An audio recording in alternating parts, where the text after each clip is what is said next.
요즘 웹툰 기반의 드라마가 흥행하고 있습니다. 내 남편과 결혼해줘. 나 그거 알아. 알아요? 나 쇼츠 많이 봤어요. 저도 쇼츠로 많이 떠서 재밌더라고. 클립으로 보고 있는데 엄청 재밌더라고요. 맞아요. 내 남편과 결혼해줘. 이 드라마도 네이버 웹툰에서 인기작이었어요. 그래서 오늘은 웹툰의 시대에서 선두주자를 달리고 있는 네이버 웹툰에 대한 이야기를 해볼까 합니다. 지난해 네이버 매출이 9조 원을 돌파했다고 합니다. 사상 최대 실적인데요. 맞아요. 무엇이 이렇게 네이버의 실적을 끌어올린 건지 자세히 뜯어볼까요? 네, 말씀해 주신 대로 네이버가 이제 지난해, 그러니까 2023년에 영업이익이 대략 한 1조 5천억 원쯤 돼요. 네. 이게 이제 2022년, 재작년보다 한 14% 정도 증가한 거거든요. 네. 그러니까 매출은 이제 한 9조 6천억 원이 넘었고요. 당기순이익도 대략 한 9,800억 원, 그러니까 1조 정도 가량 된 거죠. 이게 각각 매출은 한 17%, 그 다음에 당기순이익은 46%가 증가한 거죠. 와, 엄청난 성장인데요. 제가 찾아보니까 이 커머스와 콘텐츠의 고성장이 이러한 결과를 사상 최대 실적을 가져왔다고 하더라고요. 맞아요. 그런데 이 콘텐츠 중에서도 이 상승을 이끈 건 바로 웹툰입니다. 맞아요. 웹툰이 흑자 전환에 성공을 했다고 하는데요. 2017년 분사 이후 첫 흑자 달성입니다. 최근에 대상 받은 기안84도 네. 자기가 그랬잖아요. 방송할 때 버는 돈보다 웹툰 할 때 버는 돈이 더 많았다고. 제가 깜짝 놀랐어요. 그 얘기 듣고. 네. 그랬는데 말씀하신 대로 그러니까 네이버가 웹툰 생태계, 그러니까 웹툰뿐만 아니라 컨텐츠 생태계를 만들고 지금도 여전히 그러니까 웹툰 작가들, 그다음에 소설 작가들한테 그러니까 흥행이 잘 안 돼도 보조금을 많이 줘요. 저 아는 경제학하는 친구 중에 하나도 투잡으로 네. 웹툰 소설 쓰고 있는 친구가 있는데 이 친구 아무도 안 보는데도 한 편 올리니까 한 300만 원 가량 보조금을 받았다 그러더라고요. 그래서 나도 경제 웹툰이나 한번 써볼까 뭐 이런 생각. 네이버 그룹사 전체를 보면 매출이 10조 원이 조금 안 되는데 그 가운데서 커머스, 상거래 부분이 2조 5천억, 그 다음에 컨텐츠 부분이 1조 7천억.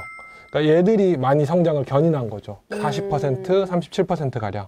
그러니까 원래 매출이고 비즈니스 모델이었던 광고 매출은 거의 이제 증가하진 않았어요. 그냥 현상 유지하는 정도. 대략 3조 6천억 원 정도. 조금 안 되게. 그 정도 됐는데 그걸 비교해 보시면 돼요. 그러니까는 여전히 그 구글의 경우에는 비슷한 업체라고 생각했을 때 구글의 경우에는 최근 환율을 고려하면 2023년 대략적인 매출은 410조 원 가량 됩니다. 그 가운데서 그러니까 광고 매출이 차지하는 부분이 대략 100조 원이 훨씬 넘어요. 광고의 비중이 절대적이고 구글이 하는 다른 사업들 있잖아. 뭐 무슨 구글 뭐 크롬이라든지 뭐 이런 것들은 그냥 하는 거예요. 펀으로 내가 보기에는. 실제로 대부분은 광고에서 매출이 나와요. 그런데 눈여겨볼 거는 네이버는 구글보다는 다 다운사이징 해야 되긴 하지만 수익 구조가 다변화됐다는 거지. 구글도 그렇고 네이버도 그렇고 이런 검색 광고의 비즈니스 모델이 특화되어 있었고 그게 차지하는 비중이 컸어요. 웹툰은 이게 이제 그냥 장기적으로 보고 손해보지만 키우는 사업이었는데 이제 이게 효자가 된 거지. 무럭무럭 커서 그 큰형인 광고 사업부를 따라잡으려고 하고 있는 거지 요새. 그래서 되게 고무적인 거예요. 이번 실적이 더. 그런데 이제 포털이 다변화되면서 좀 수익도 분산될 것 같거든요. 그래서 네이버가 이런 웹툰이나 콘텐츠 사업을 한 게 아닌가라는 생각도 듭니다. 맞아요. 플랫폼 기업들의 대표적인 그러니까 고객 유지를 위한 대표적인 게 킬러 컨텐츠가 필요한 거예요. 그래서 OTT 하는 넷플릭스나 디즈니도 막대한 자금을 투자해서 자기네 고유의 컨텐츠들을 가지고 있는 게 최근에 추세잖아요. 쿠팡도 마찬가지고. 맞아요. 그렇듯이 이 플랫폼 업체들이 기존에는 단순히 이런 것들 연결만 해주고 날라주는 역할만 하다가 이제는 자기의 컨텐츠를 가지기 시작한 건데 그러니까는 네이버는 독특하게 그걸 웹툰으로 잡은 거죠. 정말 놀란 게 제가 그냥 검색해봤어요. 웹툰 원작의 드라마 했는데 제가 최근에 재밌게 본 지상파, 넷플릭스 대부분의 드라마들이 웹툰을 원작으로 했더라고. 맞아요. 그러니까는 최근에 영화나 시나리오 작가층이 얇아지고 웹툰 작가층이 훨씬 넓어진 것 같아요. 그러니까 그만큼 네이버가 그 생태계들을 많이 만들었고 근데 이제 그게 자기의 고정 고객들을 유인하기 위한 킬러 콘텐츠 역할, 기능이 있었는데 이제는 본격적으로 수익이 나는 모델이 된 거죠. 그러니까 특히 네이버 해외 계열사인 라인 같은 경우에는 일본에서도 이제 네이버 웹툰 인기가 어마어마하니까 그 매출이 이제 뭐 1,000억 엔을 넘었으니까 요새 엔화가 좀 약화되긴 했는데 거의 뭐 1조 원의 가량의 매출이 되고 그래서 아예 네이버 웹툰은 이제 IPO 이제 준비 중이라고 하더라고요. 맞습니다.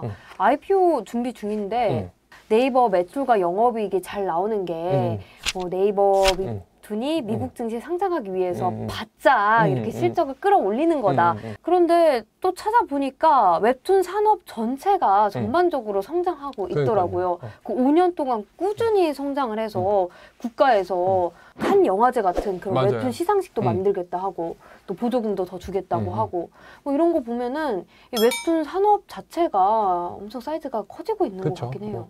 아무래도 IPO 준비하는 기업들은 조금 더 그 준비하기 전에 우리 다 결혼하기 전에 또 특히 이제 뭐 다이어트하고 하듯이 조금 더 이제 다듬죠.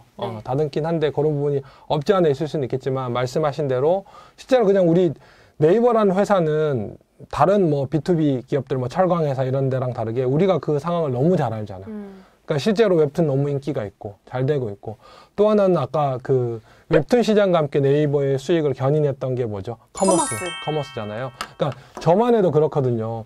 운송, 배달을 생각하면 이제 쿠팡 하는데 상품은 확실히 네이버가 많아. 아, 그렇다고 하더라고요. 상품이 확실히 이렇게 뭐 가구라든지 이런 것들은 검색하면 네이버가 많으니까 거기서 결제들을 많이 하게 돼요. 그러니까 이 커머스 시장도 굉장히 많이 커진 거지. 그러다 보니 이제 저는 아직까지 그러진 않은데 네이버 페이 쓰는 친구들도 많고. 많아요. 그러니까 자연스럽게 이제 또 파생적으로 핀테크 산업들도 사업부도 육성될 수밖에 없는 구조. 되게 선순환이 되는 구조인 거 사실이죠. 그래서 그런 부분에서는 사실 지금의 실적 호조가 단순히 뭐 경기를 탔다, 뭐 다른 특별한 이슈가 있다라는 것보다는 전반적인 모멘텀이 좀 많이 성장했다라고 볼 수 있어서 긍정적인 것 같아요. 그런데요, 박사님. 이 매출과 주가가 꼭 비례하진 않는 것 같아요. 21년도 7월쯤에 47만 원까지 갔는데 최고가를 그때 나갔죠. 지금 주가 20만 원대입니다. 이거 맞아요. 이거 어떻게?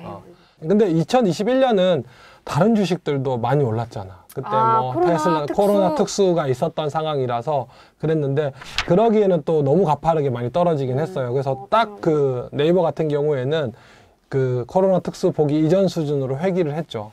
정확하게 거의 20만 원이 그 수준으로 회귀를 했는데 그런 부분들에서 여러 가지 이슈들이 있어요. 그러니까 앞으로 주식시장에서 어떻게 전망할 거냐, 장기적으로 이게 얼마나 주가에 반영이 될 거냐라는 부분에서 보면 그러니까 지금 IT 업체들의 최대 과제 중에 하나는 인공지능이잖아요.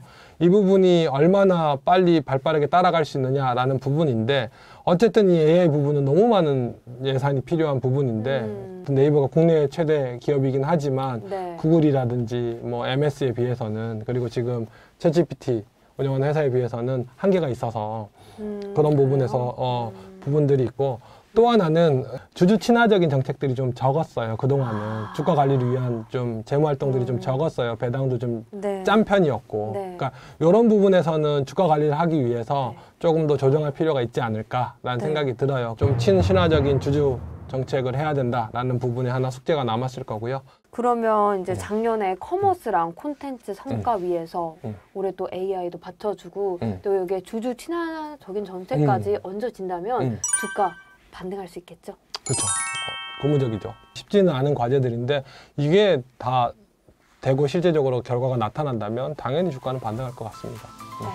네, 오늘은 이렇게 사상 최대 실적을 달성한 네이버 웹툰에 대해서 얘기 나눠봤습니다. 저희는 다음 시간에 이슈를 있다 해서 또 뵐게요. 안녕. 안녕.